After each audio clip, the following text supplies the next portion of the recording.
Hello, আসসালামু আলাইকুম। সবাইকে টেকনিক্যাল অ্যানালাইসিস হাবের পক্ষ থেকে শুভেচ্ছা।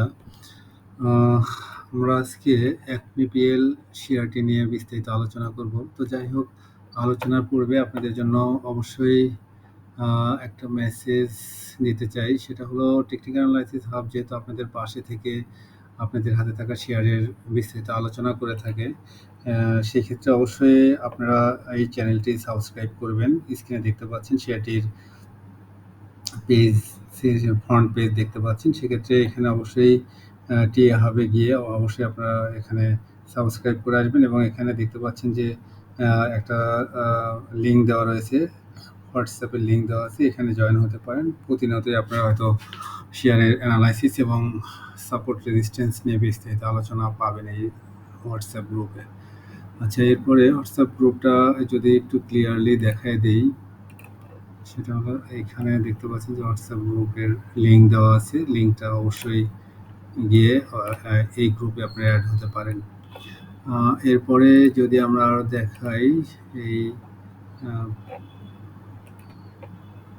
টিএ হাব রিলেটেড অ্যাকচুয়ালি একটা আমরা দেখতে পাচ্ছি ফেসবুক পেজ রয়েছে, সেখানে গিয়েও আপনারা সাবস্ক্রাইব করতে পারেন বা ফলো দিয়ে রাখতে পারেন। সেক্ষেত্রে প্রতিনিয়ত আমরা হয়তো বিভিন্ন শেয়ার নিয়ে আলোচনা করবো, সেই শেয়ারগুলো বিস্তারিত তথ্য এখানে পাবেন। যাই হোক, আমরা এখন শেয়ারটি নিয়ে তো বিস্তারিত কথা বলবো।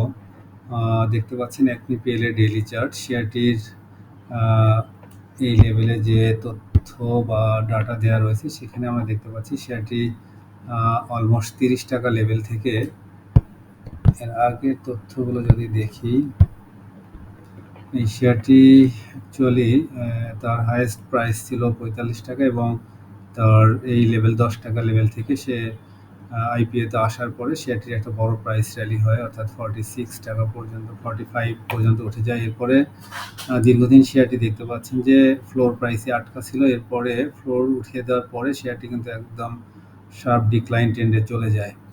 যদিও এখানে দেখতে পাচ্ছেন যে যখন ফ্লোর প্রাইস উঠিয়ে দেওয়া হয়, এরপর শার্প ডিক্লাইনের পরে সেটি কিন্তু আবার ইউটার্ন নিয়ে পজিটিভ মুভে যায়, কিন্তু ধরে রাখতে পারেনি এবং ফাইনালি শেয়ারটি কিন্তু তার ডাউন ট্রেন্ডে চলে যায় এবং আমরা দেখতে পাচ্ছি ডাউন ট্রেন্ডে গিয়ে শেয়ারটি একদম লোয়ার লো ক্রিয়েট করে 11 টাকা লেভেলে চলে আসে এবং অর্থাৎ আইপিওতে যে প্রাইসে ইস্যু হয়েছিল সেই প্রাইসের খুব কাছাকাছি চলে আসে এবং ফাইনালি দেখতে পাচ্ছেন যে এখানে সুন্দর একটা কাপ উইথ হ্যান্ডেল প্যাটার্ন তৈরি করেছে এবং একটা রেসিস্ট্যান্ট জোন ক্রিয়েট করেছে, সেটা 17 টাকা লেভেল।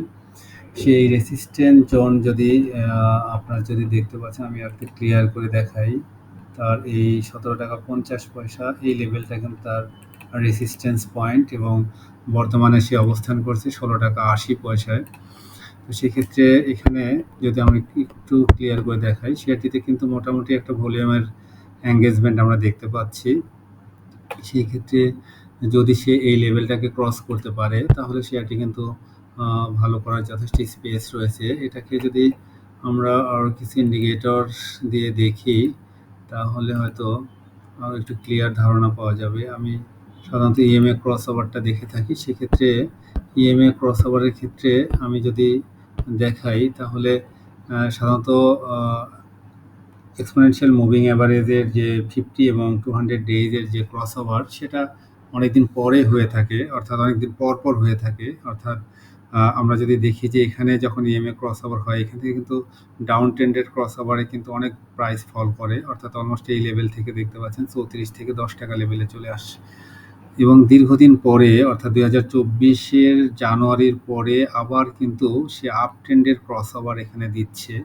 তো সাধারণত এই টাইপের ক্রস ওভারের পরে শেয়ার প্রাইসের একটা বড় বুলিশ ট্রেন্ড আমরা দেখতে পাই। যদি একটু সময়ও নেয়, এখানে যদি সাইডে মুভমেন্টও করে, কিন্তু এখান থেকে একটা বড় প্রাইস মুভমেন্টের কিন্তু একটা সম্ভাবনা থাকে। তো সেক্ষেত্রে শেয়ারটি অবশ্যই আমরা অবজারভেশনে রাখতে পারি। যদি কিনা তার এই লেভেলটা ক্রস করতে পারে, তাহলে হয়তো সামনের দিকে তার সেকেন্ড রেজিস্ট্যান্স পয়েন্ট রয়েছে 20 টাকার দিকে এবং এর পরের রেজিস্ট্যান্স রয়েছে 22 টাকার দিকে। এরপরে আমরা যদি এর আরএসআই দেখে আসি, আরএসআই ডেইলি চার্টে দেখতে পাচ্ছেন 64 খুবই স্ট্যান্ডার্ড আরএসআই, যেটা বিনিয়োগযোগ্য আরএসআই বলা যেতে পারে। এবং যদি উইকলিতে দেখেন, উইকলি আরএসআইটা অলমোস্ট 66 এবং আরএসআই কিন্তু উইকলি চার্টে কিন্তু দেখতে পাচ্ছেন যে মোটামুটি একটা আপ ট্রেন্ড নির্দেশ করছে আর কি। এরপরে যদি আমরা ম্যাকডি দেখে আসি, ম্যাকডি অনুসারে দেখতে পাচ্ছেন ডেইলি চার্টের ম্যাকডির তেমন কোনো মুভমেন্ট এখনও ক্লিয়ার দেখা যাচ্ছে না। তবে ডেইলি চার্টে আমরা দেখতে পাচ্ছি গত দিনের যে হিস্টোগ্রাম সেটা কিন্তু খুবই ছোট হয়েছে এবং কালার চেঞ্জ করেছে। সেক্ষেত্রে আশা করা যায় যে আগামীকালকে যদি প্রাইস মুভ করতে পারে তাহলে এই হিস্টোগ্রামগুলো কিন্তু জিরো লাইনের উপরে ক্রিয়েট করবে এবং ম্যাকডি লাইন, সিগন্যাল লাইন একে অপরকে ক্রস করে যেতে পারে। আচ্ছা, এরপরে আমরা যদি উইকলিতে দেখি, উইকলি অনুসারে দেখতে পাচ্ছি যে দীর্ঘদিন পরে ম্যাকডি লাইন এবং সিগন্যাল লাইন কিন্তু জিরো লাইনের উপরের দিকে যাচ্ছে এবং হিস্টোগ্রামগুলো কিন্তু বড় হতে দেখা যাচ্ছে। তো এটা প্রাইস মুভমেন্টটা অনেক স্ট্রং, এটা বুঝতে পারছি যে এটার প্রাইস কিন্তু স্ট্রংলি মুভ করছে। এরপরে যদি আমরা এর ফান্ডামেন্টাল কিছু বিষয় দেখে আসি, আমরা ইপিএসটা দেখতে পারি। ইপিএস বিচারে যদি বলি 2021 সালের পর থেকে ইপিএস কিন্তু ডাউন ট্রেন্ডে রয়েছে, ডিক্লাইন ট্রেন্ডে ইপিএস, এবং এখন বর্তমানে ইপিএস কিন্তু -0.76 2024 সালের তথ্য মতে। তো আসলে এর ইপিএস ডিক্লাইন ট্রেন্ডে রয়েছে দেখতে পাচ্ছেন। আর ন্যাব দেখতে পাচ্ছেন যে অলমোস্ট 17 টাকার কাছাকাছি, 17 থেকে 18 টাকার মধ্যেই ন্যাব রয়েছে, যেটা মোটামুটি স্ট্যান্ডার্ড বলা যায় অ্যাজ পার প্রাইস। এরপরে যদি আমরা ডিভিডেন্ড দেখি, ডিভিডেন্ড দেখতে পাচ্ছেন খুবই পোর ডিভিডেন্ড দিয়ে থাকে লাস্ট 22 সালের পর থেকে। দেখতে পাচ্ছেন যে খুবই ডিভিডেন্ডের একটা বাজে অবস্থা আসলে। তো এটা তার একটা খারাপ ইন্ডিকেটর বলা যেতে পারে।